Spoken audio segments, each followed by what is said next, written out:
Hello students, last time we have seen depletion region, okay, and this diagram we had seen the depletion region, and right now we will see electric field, how the electric field is formed. Here you can see the diagram where you can see here this is the N region written and here this is a P region, okay, and this is a junction, okay. In the junction you can see the positive charges near the N region and negative charges near the P region, okay. And because of this positive charge we have got this positive terminal, because of this negative charge we have got this negative terminal, and here we have got the electric field. So how it is happens? The N side near the boundary of a P junction becomes a positive charge. Just now I showed you with respect to the P side, because it has lost the electrons and P side has lost holes. Thus, presence of minority ions on both the sides of the junction establishes an electric field. So just now I showed that this minority carrier produces what? The electric field across this region, such that the N side is at a positive voltage relative to P side. Figure shows the electric field produced. Okay. Biasing a junction. Biasing a PN junction. Due to potential barrier across a depletion region, charge carriers require some extra energy to overcome the barrier. So we have seen this thing that the charge carriers require for some extra energy to overcome the barrier. A suitable voltage need to be applied to the junction externally so that these charge carriers can overcome the potential barrier and move across the junction. So it can move across the junction. Bias. Here you can see the diagram where first diagram shows, here you can see depletion region here at the center. Okay, this is negative charge, positive charge here. Okay, this is N region, so near the N region here this is positive charge. This is a P region, so near the P region in the junction there is a negative charge. This is a depletion region. This diagram you can see here, forward biasing it is written here, and this is N P region, this is N region, and very small depletion region because of the forward biasing. Okay, electron has come here and holes has come to this. Now if you see here what is written, figure A shows the PN junction connected in an electric circuit where the P is connected to positive and N is region is connected to the negative terminal of battery. So here positive is connected to positive terminal is connected to P and negative terminal of battery is connected to N. That is what written here. Second, this external voltage effectively opposes the built-in potential of the junction. So it will oppose the built-in potential. Okay, that means here at the center, this very small depletion region here it is. So potential will be very small. Third point, the width of the potential barrier is thus reduced. So you can see, we can see in the diagram, this width is reduced. Okay, because uh, external voltage opposes this built-in potential barrier. Next. Also, the negative charge carriers electrons from the N regions are pushed towards the junction. So, negative charge carriers are pushed towards the what junction? A similar effect is experienced by the positive charge carriers in the P regions. They are pushed towards the junction. So, positive charge also are pushed towards the junction and negative charge also pushed towards the junction. Both the charge carriers thus find it easy to cross over barrier and contribute towards the electric current. So we get an electric current because of the charge carriers are moving. And such arrangement is called as what? Forward bias. Okay. Again in here you can see in the diagram where you will find that positive of a battery or say is connected to the negative and the negative is connected to this thing positive. So here this is a positive. Here also you can see positive is connected to here, negative is connected to here. So when P is connected to the negative terminal and the N is connected to the positive terminal of the external source, this external voltage effectively adds the built-in potential of the junction. So there will be what potential will be added because what opposite terminals are connected. The width of the potential barrier is thus increased. So you can see here the width is increased. This width is increased here. Okay, width wider the depletion region. So the opposite terminals are connected.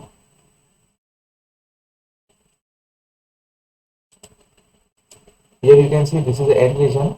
To the N region we are connected positive terminal, and this is P region. P region we are connected to the negative terminal of voltage source. So opposite terminals are connected here. This is called as the reverse biasing, and depletion region is increasing. Width of the potentiometer is increased because the potential is what increasing at the same time. The electrons from the N regions are pushed away. So here you can see electrons are pushed away. They are moving this side. Okay, and positive charges from P are moving away. So here they are not crossing the junction. Okay, they are pushed. They are getting pushed away. They are coming this side. Positive charges are moving this side.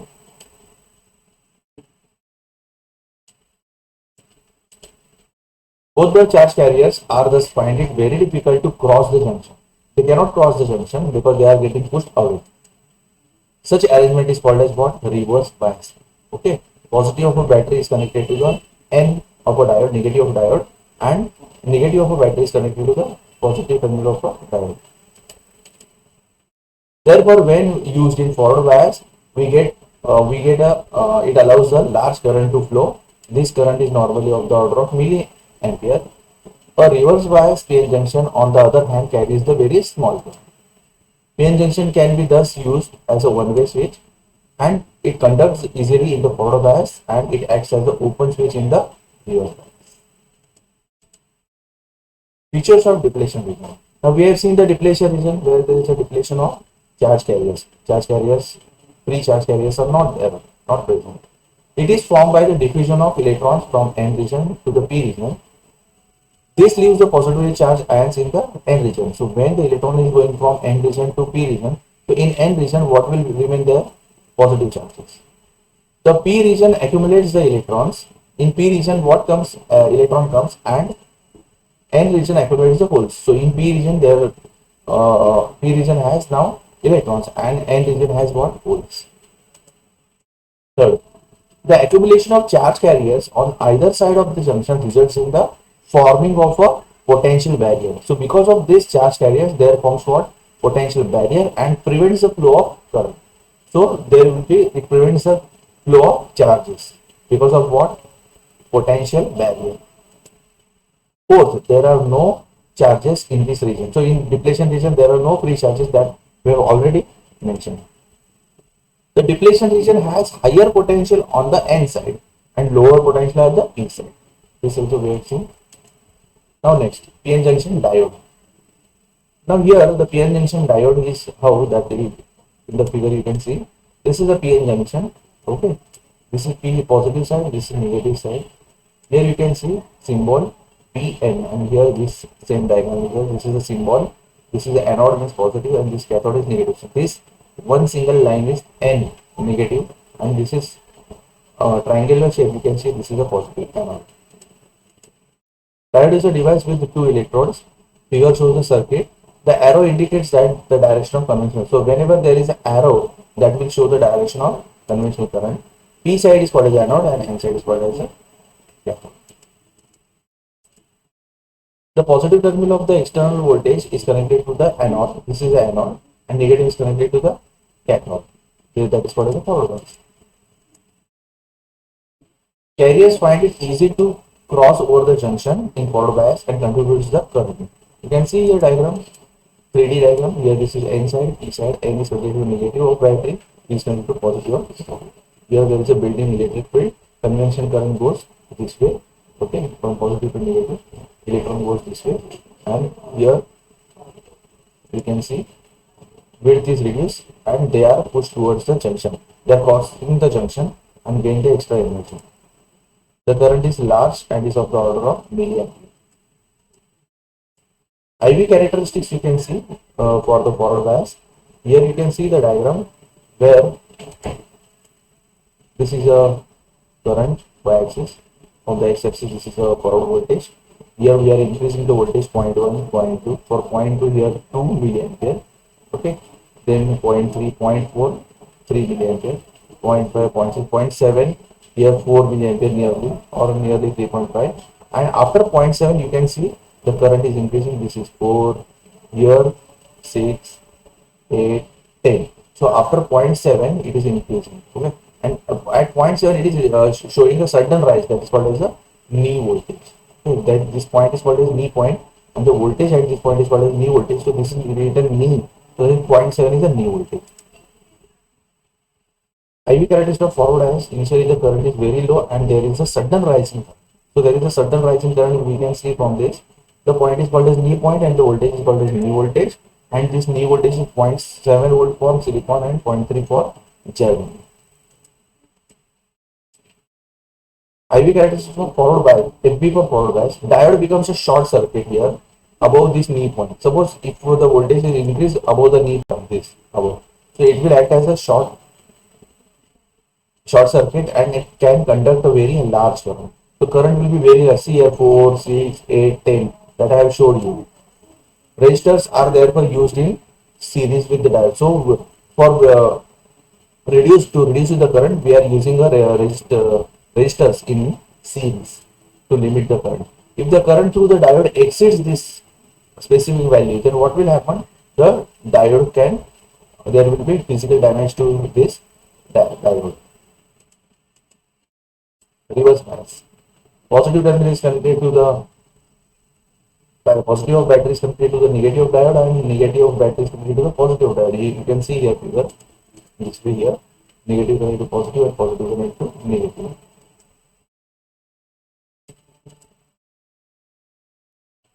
In reverse bias, width of the depletion region increases. Here width is increasing, you can see. This width is increasing, depletion region is there. Okay. And the PN junction behaves like a high resistance figure. It's a high resistance figure. Practically no current flows through it. So here no current flows. However, very small leakage current flows, which is of the order of microampere. When the reverse bias voltage applied to diode is increased. Now suppose reverse bias voltage is increased. Now you can see here. Here you can see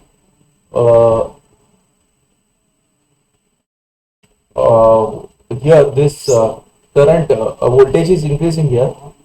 Reverse voltage 20, 40, 60, 80, and here current you can see this nano ampere, nano microampere.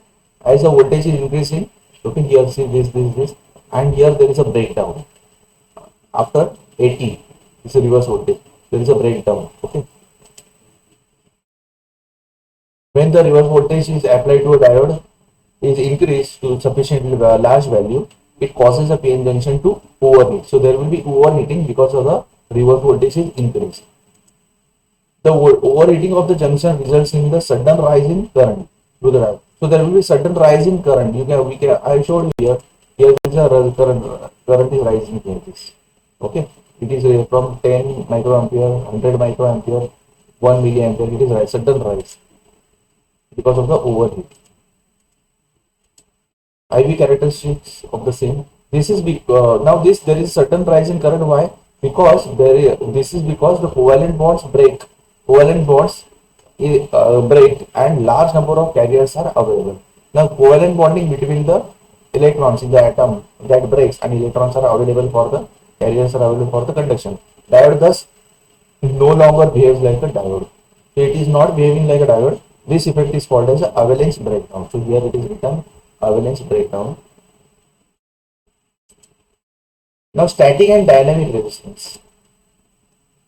One of the most important property of diode is its resistance in the forward bias mode and in the reverse bias mode. So how much is the resistance in forward and reverse bias?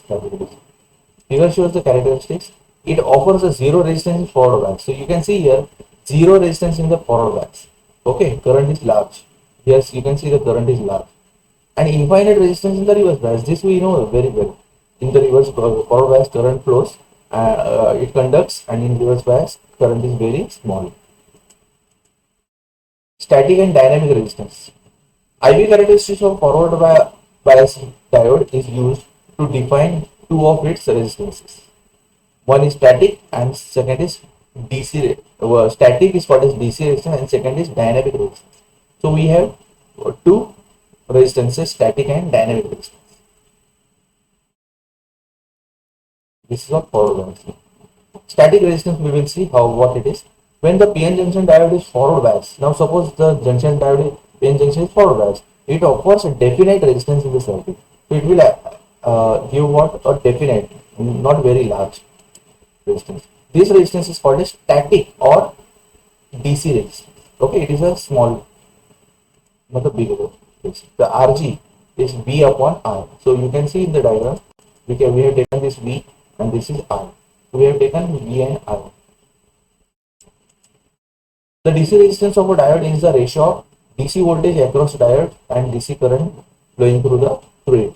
So through the across the diode, what is the DC voltage, and through the diode, what current is flowing DC current. That ratio we are finding, and that we will get what static or DC resistance. Now dynamic resistance. The dynamic resistance of a diode at a particular applied voltage is defined as delta V upon delta I. So you can see here we have taken on the curve any one point. Okay, and from that point we have taken delta V and delta I. Very small voltage and very small current. Delta denotes what? Very small. So delta V is small voltage, small current. The dynamic resistance of a diode depends on the operating voltage. So dynamic resistance depends upon what? Operating voltage.